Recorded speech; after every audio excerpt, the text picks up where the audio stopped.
जयदरोड भागात वाहनांची जाळपोळ करणारे अज्ञात समाज कंटक अवघ्या एका तासात ताब्यात. गुन्हे शाखा युनिट क्रमांक 2 ची उल्लेखनीय कामगिरी. दिनांक 6/3/2024 रोजी पहाटेच्या सुमारास पिंपळपट्टी जेलरोड रोड भगवती लॉन्स शेजारी अज्ञात समाज कंटकांनी 2 मोटरसायकल पेटवून दहशत माजवण्याचा प्रयत्न केला.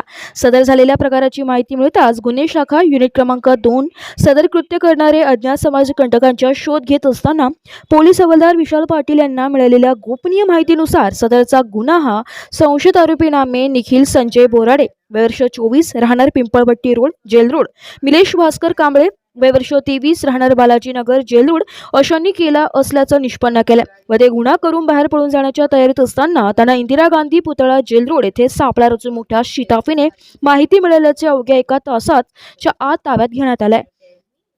सदरची कामगिरी पोलीस आयुक्त संदीप कर्णिक, पोलीस उपायुक्त गुन्हे शाखा प्रशांत बच्चाव, सहाय्यक पोलीस आयुक्त गुन्हे डॉक्टर सीताराम कोल्हे यांच्या मार्गदर्शनाखाली गुन्हे शाखा युनिट 2 कडील वरिष्ठ पोलीस निरीक्षक व्ही.डी.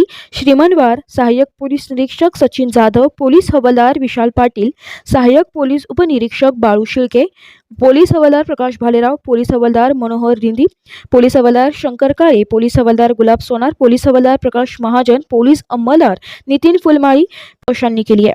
स्टार 1 महाराष्ट्र न्यूजसाठी प्रतिनिधी इरफान पठाण, नाशिक.